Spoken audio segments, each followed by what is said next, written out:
Alors, on va commencer donc cette conférence de l'après-midi, début d'après-midi, avec un sujet sur la vape et le CBD. Segment incontournable, c'est pour guider bien tous ceux qui voudraient investir dans le marché du CBD pour le vapotage. Alors, je vais avoir trois intervenants à mes côtés. Je vous les présente tout de suite. On a Jean-Michel Guibert, président de Terroir et Vapeur. Je vais vous laisser vous présenter un peu sur votre parcours en quelques mots. Bonjour, donc Jean-Michel Guibert, je suis le président de Terroir et Vapeur. C'est une société qu'on a créée en 2015. Micro. Je suis pas assez près, c'est bon là, ça marche? Voilà, société qu'on a créée en 2015 avec Pierre Offand ici présent. Et on s'est spécialisé dans tout ce qui est extraction végétale. On a voulu faire des produits qui sortent un petit peu de l'ordinaire, donc on a beaucoup bossé là-dessus et on sait extraire pas mal de fractions aromatiques qui nous intéressent et qui nous permettent de faire des liquides. Et à côté de ça, je suis aussi le président du GIE Chanvre de Garonne. Ça, c'est un GIE qu'on a créé il y a un peu plus d'1 an et dont l'objet est de faire une filière courte de chanvre sur le Lot-et-Garonne et départements voisins en intégrant de la production, de culture au champ, de transformation avec l'aide d'Agropole par le biais d'Agrotech, qui est une plateforme technique d'ingénieurs et de doctorants qui font du travail de recherche fondamentale, et ensuite de différentes entreprises qui ont chacun un secteur spécialisé pour transformer le chanvre ou le CBD, enfin les différentes fractions que l'on saura sortir. Et on travaille aussi au travers, on réfléchit à un label sur ce produit. Je sais qu'il y a déjà, j'apprends que les syndicats travaillent aussi dessus, donc on verra les convergences qui sont possibles. Il y a eu la conférence juste avant sur le label, justement, avec Livio Colavolpe. Je vais vous laisser vous présenter également. Bonjour à tous, alors Livio Colavolpe, responsable de la société de Best of Nature, Green Pharma Lab. Nous, on est, moi-même, je travaille sur de la formation sur le système endocannabinoïde. Je travaille avec beaucoup de médecins, donc dans le milieu médical aussi, sur la compréhension des cannabinoïdes et de la réception du système endocannabinoïde. Et on est aussi innovateur dans les produits des cannabinoïdes. C'est-à-dire que nous, notre travail, en fait, c'est de fabriquer ou de créer des produits innovants. Je vais vous donner un exemple là, sur la vaporisation. Nous, on a fabriqué la vaporisation d'extrait. Il y a beaucoup de personnes qui vont vous en parler maintenant du style comme c'était un nouveau produit. Nous, ça fait 6 ans et demi qu'on l'a déjà créé. Donc, on a été sponsorisé de la marque Aspire, qui est quand même l'une des plus grosses marques dans le milieu de la vaporisation il y a 3 ans. Et on travaille sur de l'innovation permanente avec la marque Aspire sur comment fabriquer du matériel pour voir que la réception moléculaire pour qu'il n'y ait pas de changement ou autre chose. Voilà, donc on essaye d'être pointu, mais des fois pointu, ça ne paye pas spécialement. C'est justement tout le sens inverse. C'est plus on est qualitatif, moins ça paye. Et on voudrait bien que ça change. Voilà. Donc, Merci. Merci pour cette présentation. Et Nicolas Delaglande, je vous laisse vous présenter chez Marie-Jeanne, du coup. Bonjour, alors moi je suis le directeur de la société Marie-Jeanne, qui est une marque de e-liquide au CBD, qui a vu le jour il y a 4 ans et demi à peu près. Et nous, on s'est spécialisé au départ sur les extractions aromatiques sur le chanvre, les extractions aromatiques sur les cannabinoïdes aussi, mais plus particulièrement sur les saveurs dès le départ. Et depuis peu, une différenciation sur la fabrication de matériel pour optimiser l'expérience de nos clients. Donc c'est ça en fait votre axe de différenciation. Je voulais revenir là-dessus. C'est le matériel, vous, chez vous. Ben, on pense que c'est lié à l'expérience du consommateur Oui. et que au tout début dans la vape, il y avait pas mal de matos, que pas tous sont efficaces pour la vaporisation des cannabinoïdes ou des arômes du cannabis. Donc on a voulu s'insérer un peu dans la machine industrielle et créer du matériel avec des gros fabricants aussi pour essayer de valoriser l'expérience. Ok, parfait, merci. Livio, j'aimerais que vous nous expliquiez cette différence qu'il y a entre la vape de e-liquide, de CBD et d'extrait. Qu'on fasse bien la différence entre tout ça. alors, déjà dans la vape de e-liquide, on va parler de e-liquide. Donc, c'est un mélange de produits. Donc, on va aller. C'est exactement. C'est vrai que moi, je suis pas expert en e-liquide. Est-ce que tu peux me dire qu'est-ce qu'il y a exactement dans un e-liquide? C'est quoi le mélange et comment ça s'assemble? Très clairement un arôme, du PG, du VG et un actif, en l'occurrence chez nous les cannabinoïdes, ou la nicotine par exemple chez Terroir et Vapeur.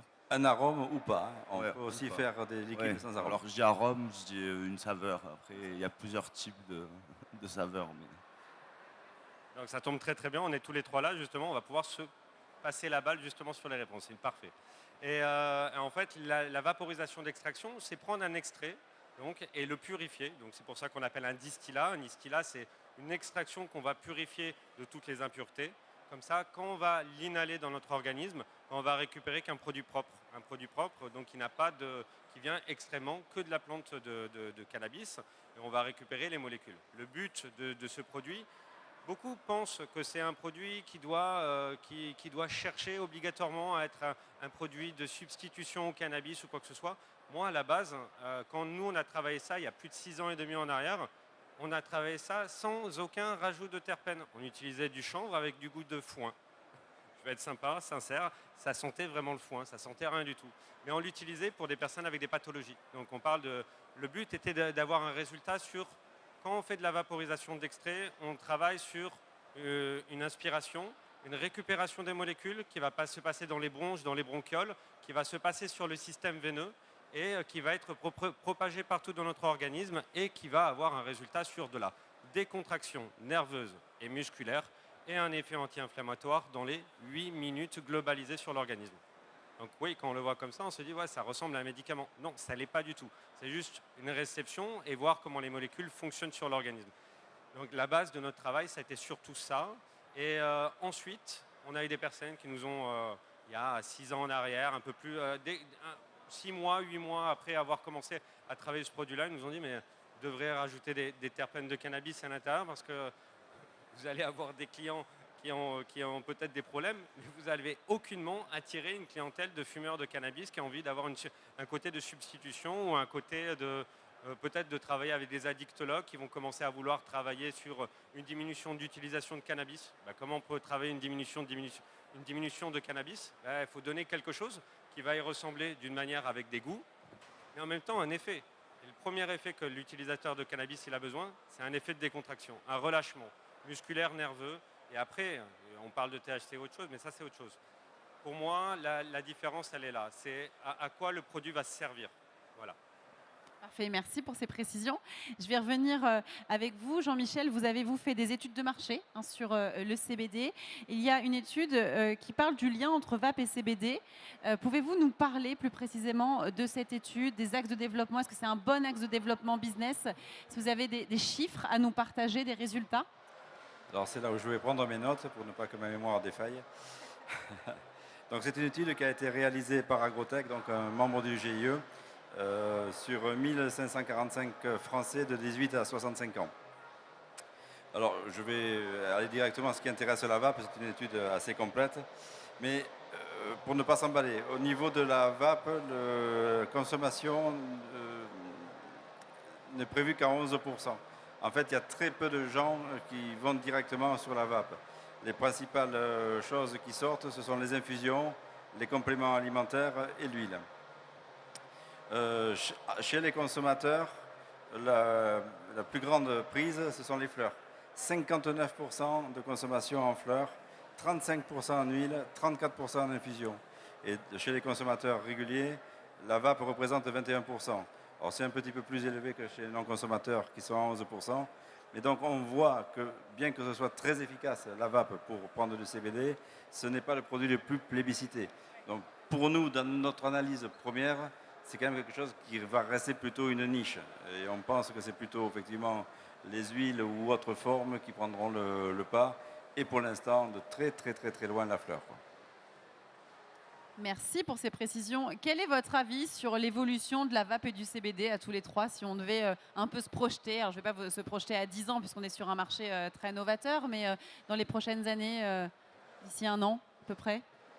Nous, on pense que c'est un rapport avec la vape en général. C'est-à-dire qu'au fur et à mesure, il y a quand même de plus en plus de personnes qui veulent sortir de la combustion. Alors, il y a la vaporisation aussi de la fleur, mais on voit le marché, on voit les produits, on voit les types de consommateurs qui arrivent de plus en plus tôt sur des substituts vaporisés. Donc on suppose, et dans nos analyses, que les consommateurs de cannabis vont pouvoir se tourner avec les innovations aussi sur les produits et peut-être de plus en plus d'efficacité et la connaissance sur les cannabinoïdes vers des systèmes de vaporisation et du vapotage au cannabis. Très bien. Et vous, oui, Jean-Michel? Moi, votre oui. avis? Je pense que déjà, pour prendre du CBD en vapotage, il faut déjà, je pense, être fumeur ou avoir été fumeur. Il me semble difficile pour une personne qui n'a jamais fumé ou jamais vapoté de lui dire prendre du CBD en vapotage. Surtout que c'est quand même quelque chose de très très difficile. Moi je suis un ancien gros fumeur et là comme vous le voyez je suis un très gros vapoteur. J'ai moi-même du mal à vaper du CBD de manière intense et encore plus du CBD fortement dosé. Le hit en gorge est assez catastrophique. Alors on travaille avec nos experts à diminuer cette puissance. Tant qu'on est sur du 100 mg, 200 mg, ça passe. Quand on commence à arriver à 500 ou pire, 1000, moi franchement 1000 mg, je tire une taf. Je ne parle plus pendant 3/4 d'heure, hein. Et est-ce qu'on a des risques justement avec le vapotage, Livio, de CBD? Il y a des risques de somnolence? Est-ce qu'on peut s'attendre à ce genre de choses? Si on doit justement prévenir les personnes qui pourraient vendre ce genre de produits aussi, pour en parler aux consommateurs?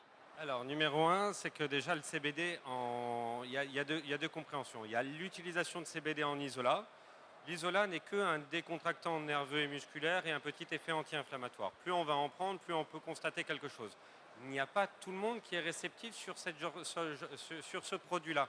C'est-à-dire qu'on a réellement une réception différente d'une personne à une autre. On peut avoir des personnes qui vont dire ah, moi, waouh, j'ai un super effet, et l'autre personne qui va dire ça me fait rien du tout.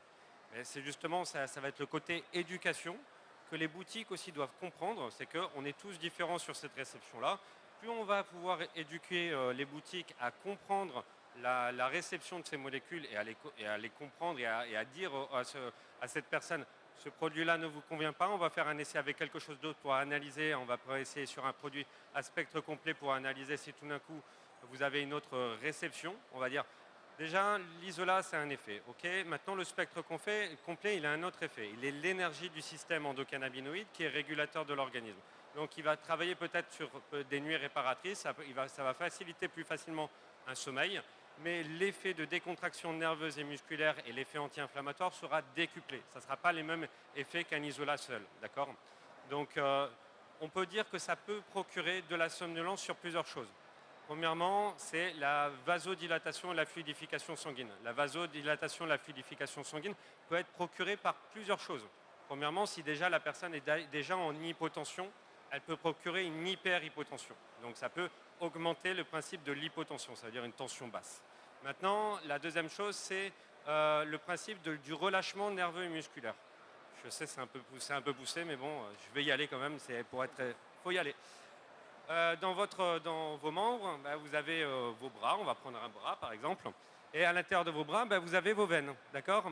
Quand une personne a une contraction nerveuse et musculaire, en fait, les muscles compressent obligatoirement la veine, d'accord ?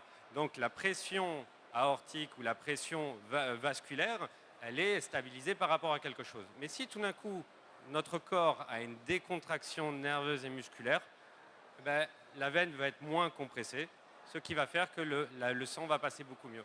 Et donc là, ça peut procurer justement des personnes qui peuvent aller sur un effondrement. C'est-à-dire qu'une personne qui n'a pas du tout l'habitude, il va prendre quelque chose, une grosse taffe ou quoi que ce soit. S'il a un gros relâchement, que la personne est à risque d'hypotension, elle peut tomber par terre parce qu'elle ne se sent pas bien. Voilà. J'ai essayé d'être un peu poussé, mais c'est la réalité. Mais c'est la réalité. Je pense qu'il faut le dire de toute façon, les gros risques, effectivement, si on se connaît un peu, des personnes qui ont peut-être déjà aussi fumé, qui savent un petit peu leur réaction par rapport à certaines substances, ne vont peut-être pas aller tout de suite vers du vapotage de CBD fortement dosé. Il faut aussi faire attention forcément en fonction de ce qu'on conseille aux clients. Est-ce que d'ailleurs, quand vous avez des clients, vous leur posez des questions sur les médicaments qu'ils prennent, sur comment ils se sentent par rapport à ce qu'ils vont choisir comme produit ou pas du tout ? Alors, personnellement, je n'ai pas de clients en direct, mais par contre, ce que je constate, c'est qu'il y a une course au toujours plus. Et effectivement, les gens veulent toujours des produits super dosés, encore plus dosés. Et là, je pense qu'il y a une erreur de calcul. Il faut faire partir les gens sur des taux bas et justement leur expliquer. Nous, c'est ce qu'on fait en communication avec nos revendeurs. Et je crois que c'est vraiment un message à faire passer. Il y a encore beaucoup de formations. On a eu beaucoup de formations à faire sur la vape tout court. Maintenant, je pense qu'il y a beaucoup de formations à faire et à mettre en place pour éduquer les gens sur le CBD et comment le consommer et comment le prendre. Oui. C'est sûr. Quand on préparait cette interview, Livio, vous nous avez parlé de concurrence déloyale. Je note juste ça. Je voudrais que vous nous expliquiez pourquoi vous avez vu entre vape et CBD qu'il pourrait y avoir une certaine concurrence déloyale. Je On pense que éclaircisse ça ce va point. intéresser tout le monde et surtout les personnes qui sont à côté de moi parce qu'ils travaillent justement d'une manière qualitative. Et c'est ce qu'on s'est dit justement avant. Travailler d'une manière qualitative, c'est exactement ce qui ne coûte pas. On ne rapporte pas d'argent en travaillant d'une manière qualitative. C'est tout le sens inverse. Ça va vous paraître complètement bizarre, mais oui. Si je vous explique le marché, en fait, en ce moment, on a des personnes qui vont vous vendre des produits. On a fait une analyse plus ou moins de combien il y avait de distributeurs en France. On est sur une analyse plus ou moins, hein, on dit grosso modo, entre 800 et 1000 distributeurs. 800, 1000 distributeurs, il y a à peu près 2000 boutiques de CBD. Il n'y a pas un malaise là, il n'y a pas quelque chose qui ne va pas. En fait, la plupart de ces distributeurs, qui s'appellent distributeurs, ce sont des personnes qui font du dropshipping. D'accord, on va être clair. C'est pas, ils n'ont pas de stock chez eux ou quoi que ce soit. Mais vous allez comprendre où je veux en venir. Ces personnes-là achètent des produits. Ils achètent des cartouches chez Alibaba. Ils vont remplir n'importe quoi à l'intérieur de ces produits-là et ils vous appellent, vous, qui êtes responsable de boutique, et ils vous disent « Moi, j'ai le meilleur produit, j'ai la meilleure chose à un prix imbattable. » Si moi, je vous dis le prix de mon tarif par rapport à mon produit, eh ben, vous allez avoir des personnes qui vont dire « Mais moi, j'ai 3 fois moins cher. » Donc, plus il y a des personnes qui vont vendre des produits moins chers, je vais vous donner un autre exemple qui est justement sur ça, que ça va vous faire comprendre largement plus les choses. Nous, on est une marque, d'accord? On vend des produits à des boutiques. Tout d'un coup, je vais prendre l'exemple d'une boutique. Ils vendent au début très très bien, impeccable, et tout d'un coup, cette boutique-là, elle a de plus en plus de boutiques autour d'elle. Et là, cette personne-là, elle me rappelle, elle me fait « Mais là, Livio, j'ai un problème. J'ai des boutiques qui vendent le même produit que toi, et ils disent que c'est la même chose, sauf qu'ils sont 3 fois moins chers. Comment on peut être 3 fois moins cher qu'une société qui est déjà un laboratoire d'extraction et qui essaye de travailler d'une manière propre? Ben, on n'est pas propre. On essaye de minimiser les coûts. Et pour minimiser les coûts, il faut comprendre la dangerosité des produits. C'est-à-dire, je vais vous donner un exemple. Le TPD, la licence TPD, Tobacco Directory Production, qui permet une clarification d'un produit qualitatif pour qu'il n'y ait pas de risque sanitaire. C'est-à-dire, vous achetez une cartouche, par exemple, à l'intérieur, il y a du coton ou autre chose, où il y a du métal, où il y a la fabrication, comment elle a été faite, ce produit-là. Et donc, on a utilisé des produits chimiques pour fabriquer ces produits avec du métal ou autre chose. Tous ces produits-là, eh ben, ils peuvent ou rester à l'intérieur de ces cartouches, ou le coton peut se défaire et rentrer dans nos poumons, ou ils peuvent avoir aussi de l'oxydation interne qui peut provoquer un changement moléculaire de ces produits, ou même une dégradation des produits, ce qui fait que le produit devient dangereux. Là, on est sur un non-contrôle de ces produits-là, et il va falloir qu'il y ait vraiment un contrôle. C'est là la différence entre des sociétés qui essaient justement de travailler d'une manière propre, qui ont une valeur, mais en même temps qui ne sont pas dangereux. Et la compréhension qu'il faut avoir, le résultat final de ça, ben, c'est la dangerosité de ce qu'on va vendre à notre clientèle. Voilà. Moi, je rebondis sur ce que tu dis. Il faut absolument normaliser, et cette notion de label me semble indispensable. Il faut absolument créer un socle commun de base. Ben, je t'invite à nous rejoindre. Vous voulez ajouter quelque chose? Sur la question du prix, nous on a un bon exemple parce qu'on est propriétaire de notre matériel maintenant, qu'on a développé avec des gros fabricants de la cigarette électronique et pour lequel ils sont obligés de passer par des étapes de certification de leur matériel pour pouvoir vendre sur le marché européen, avoir les certifications nécessaires. Et on se rend compte qu'en fait, que peut-être qu'il y a des gens qui achètent des cartouches à bas prix, mais il y a quand même beaucoup d'intermédiaires, donc beaucoup de marge après qui se décalent. Et qu'aujourd'hui, puisque ça fait pas longtemps qu'on l'a commercialisé, on est sur 3-4 mois maintenant, en fait, on est moins cher. Enfin, nous maintenant, alors c'est un investissement qui est plus conséquent, évidemment, pour la société, mais par contre, sur le prix public, on devient moins cher. Le fait d'avoir fait tous ces investissements-là et de vendre en direct à nos revendeurs, ben, souvent on nous dit vous êtes moins cher. Même.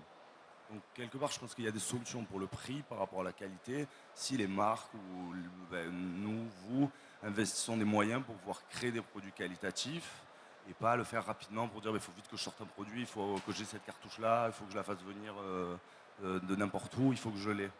Et en plus de ça, derrière, la qualité du produit amène à une satisfaction, moins de retours, enfin on n'a pas de SAV, on n'a pas de problème là-dessus. Donc je pense que juste par rapport au prix, il y a des moyens pour nous de ne pas être plus cher que ces produits-là. Du moins, vu tous les intervenants qu'il y a avant que la cartouche elle arrive dans un magasin, il y a de la place. Okay. Ok. Est-ce que vous voulez rajouter quelque chose avant qu'on passe aux questions du public pour conclure, quelque chose qu'on n'aurait pas abordé? Jean-Michel, Livio, en guise de conclusion sur la vape et le CBD? Oui, enfin, juste pareil, pour rebondir très vite sur les notions de prix. Comme tout marché qui se met en place, je vais employer un méchant mot, les prix sont profondément débiles au début.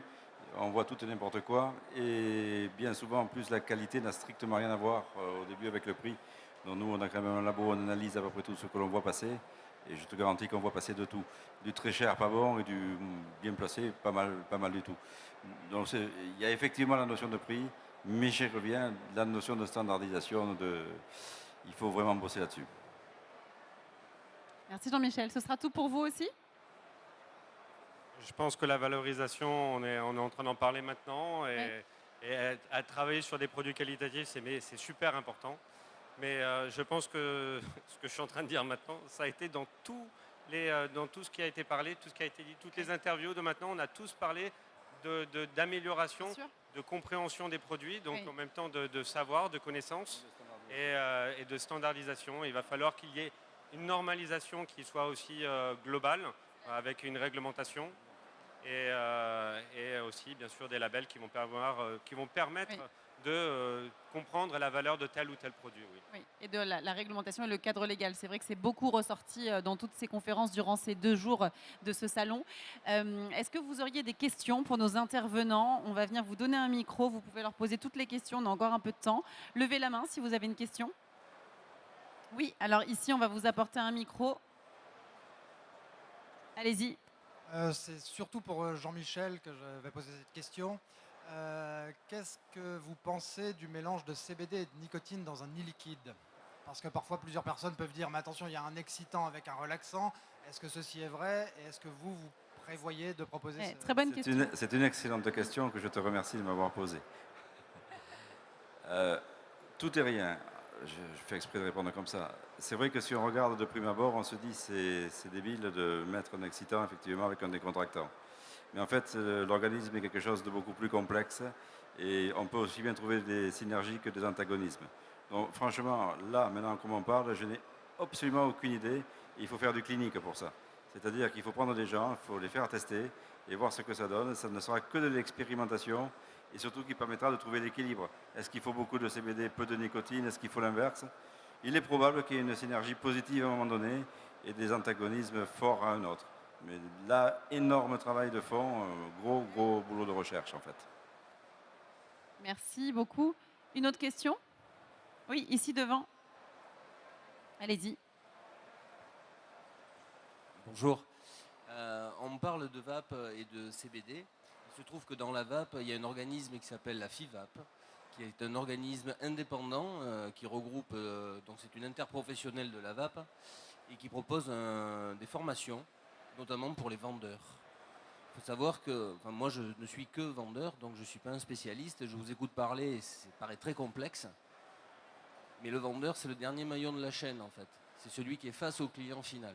Donc celui qui va expliquer ce que vous êtes en train de nous dire et qui est quand même relativement complexe alors qu'on visite le salon et on s'informe quand même pas mal. Quand je reçois une dame de 70 ans qui vient dans ma boutique pour me dire qu'elle a des douleurs, moi j'ai besoin de lui expliquer comment elle doit le consommer ce CBD. Et le problème c'est que je ne sais pas le faire. Alors je le fais avec ma propre expérience. Elle est bonne, elle n'est pas bonne, j'en sais rien, c'est la mienne. Est-ce que vous prévoyez, vous avez parlé tout à l'heure d'un label qui regroupe divers syndicats. Est-ce qu'à un moment ou un autre, vous prévoyez une intersyndicale ou une interprofessionnalisation du CBD pour former les gens qui vont être en contact avec le public? Alors je crois que c'est pour moi. Le travail interne de tous ces syndicats et associations est déjà une base de la compréhension et la création d'une formation interne. Moi, c'est mon travail. Je suis formateur, je forme même le milieu médical sur les cannabinoïdes, c'est déjà mon travail. Ma société, par exemple, je ne m'en cache pas, ma société, tous les vendeurs qui vendent nos produits, ils sont tous formés. De A à Z, on leur explique vraiment les risques, quoi que ce soit. Si je vous donnais même des risques qui peuvent être dangereux pour la santé, la plupart des personnes qui sont ici ne le savent pas, mais il y en a. Et donc c'est pour ça que c'est vraiment important. Donc il y a vraiment un travail interne qui est en train d'être fait.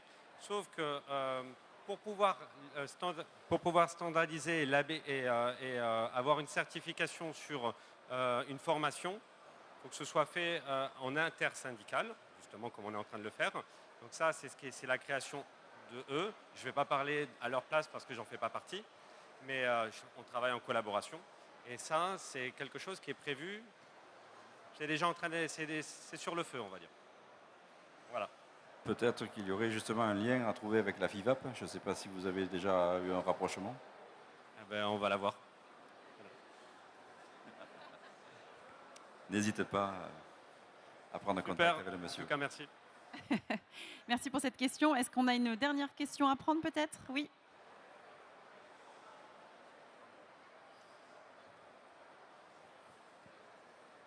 On vous écoute. Pour l'instant, on a surtout parlé de la composition des liquides par rapport à la vaporisation donc dans des appareils électroniques. On n'a pas parlé des résistances. Est-ce que vous estimez que, puisque traditionnellement dans la vape e-liquide PGVG, on utilise surtout des résistances coton, mais il y a aussi des résistances en céramique. Est-ce que la céramique serait plus adaptée aux cannabinoïdes? Est-ce qu'il y a des études qui ont été faites sur ça, sur les différences qu'il peut y avoir entre les deux? C'est pour moi encore, c'est ça? Ok, super. Oui, on est les premiers à travailler de la céramique en Europe. Ça fait plus de 3 ans et demi qu'on travaille déjà de la céramique à 100%, vraiment 100%. Super. Alors, la céramique, elle permet une chose qui est super intéressante. C'est que le réservoir, quand il y a la chauffe du coil, donc de la résistance, elle permet que l'intérieur du réservoir ne chauffe pas. Ce qui permet que le produit n'ait pas de modification moléculaire et terpénique et flavonoïde. C'est une chose super importante parce qu'après, là, on ne parle pas de e-liquide. Là, on parle d'extraction et de vaporisation d'extraction. C'est exactement ce qu'il veut parler parce que ce n'est pas la même valeur sur un produit de e-liquide. Et l'atout de la céramique, elle est surtout intéressante pour l'extraction à vaporiser. Donc, la céramique, elle permet de ne pas avoir d'accroche sur la partie métallique. Donc quand on va le vaporiser, premièrement, on va avoir une inspiration qui est encore beaucoup plus légère. Il faut même faire très attention parce qu'il y a des personnes qui ont l'habitude du métal et qui vont passer sur de la céramique, qui vont sûrement s'étouffer au début. C'est une manière d'inspirer d'une manière différente. Mais d'un point de vue, nous, on a décidé de travailler la céramique pour ces choses-là. Aucune modification moléculaire parce qu'il n'y a pas de chauffe. Il faut comprendre que le produit, l'extraction, sur de la décarboxylation. La décarboxylation, c'est la chauffe d'un produit qui va faire activer ou changer l'action d'une molécule. C'est un peu poussé? Non, ça va? Ok. Alors, le but d'un produit, c'est quand on parle de standardisation, c'est d'avoir un produit qui ne bouge pas. On est bien d'accord, c'est un produit qui reste de A à Z, le même produit. Mais quand vous prenez un produit en extrait avec une cartouche métal, il peut y avoir obligatoirement de la chauffe interne et donc il va changer les molécules. Nous, on a décidé de travailler on voudrait travailler sur un côté un peu plus, pas médical, mais pour d'autres pays hors de l'Europe, comme une autre société qui le fait aussi d'une manière en 100% céramique, ils ont réussi à avoir le medical grade, donc l'autorisation d'utilisation de vaporisation à titre médical. C'est en Israël, d'accord? On a pris un peu le même type de voie, d'accord? Mais après, ce n'est pas les mêmes autorisations qui se passent en Europe. Donc, cette vaporisation, il y a une chose que je voulais dire, c'est que quand on crée un produit, quand on achète une cartouche, eh ben, on ne peut pas mettre un produit et directement le vendre. Un produit, ça se teste. Et ça se teste sur des mois.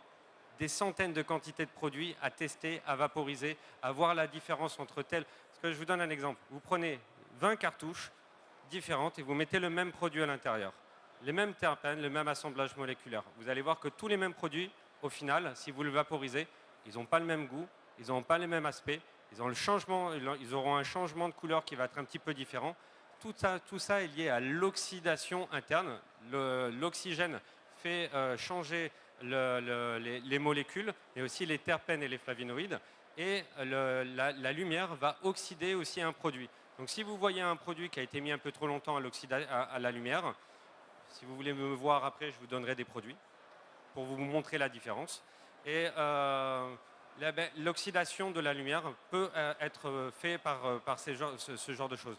La céramique permet de minimiser un changement moléculaire et un changement de terpènes et de flavonoïdes dans un produit. Voilà. Pour moi, en fait, c'est ça qui est important. C'est comprendre le travail qui a été fait par des personnes et des chercheurs sur un nombre de mois pour finaliser un produit, plutôt qu'une société qui va mettre n'importe quoi dans n'importe quoi. Et au final, en fait, on vous vend un produit, mais c'est fait pour des personnes qui sont amateurs. Si on veut travailler sur une filière pérenne, il faut commencer à travailler sur des personnes qui veulent se professionnaliser réellement. Et donc, en fait, des véritables personnes qui vont dire, ça, il y a vraiment quelque chose d'intéressant, partir sur des cannabis cups ou autre chose, qui peuvent être super intéressants pour ça. Mais il faut donner à notre clientèle des produits bons et qualitatifs pour qu'on augmente cette qualité. Si on leur donne de la merde, on vendra de la merde et on descendra de plus en plus de qualité. Donc pour moi, il faut respecter véritablement des personnes qui ont mis beaucoup de temps à créer des produits, exactement comme ce que tu fais, donc ce que tu fais aussi. Et c'est justement ce qu'on défend tous les trois, je pense.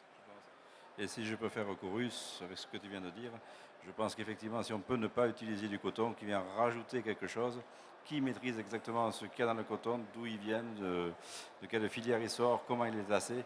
On le voit d'ailleurs dans la vape, les résistances, on est censé les changer tous les 10 jours, 15 jours. Quelquefois, elles vont durer un jour, quelquefois, elles vont durer 3 semaines, un mois. Pas grand monde n'a d'explication. On sait que c'est un vrai problème. Donc effectivement, s'il y a une solution, et je pense effectivement qu'il y a cette solution, je pense que pour toute la vape, ça ira mieux aussi. C'est ce qu'on a travaillé pendant 3 ans, sur la résistance en céramique qui permet justement de ne plus avoir ce problème de dépôt, ce problème de changement interne et de risque de fuite en même temps, parce qu'un coton qui va être trop imbibé. Il peut laisser passer tout le produit. J'ai eu aussi l'occasion de tester quelques résistances de ce type, ça marche beaucoup mieux. Bon, parfait. Encore une question dans le public ou pas? Non? Bon, très bien. Merci à nos intervenants, merci au public. Et on a une dernière conférence juste après sur un autre sujet encore sur le salon de CBD Expo. Merci. Merci.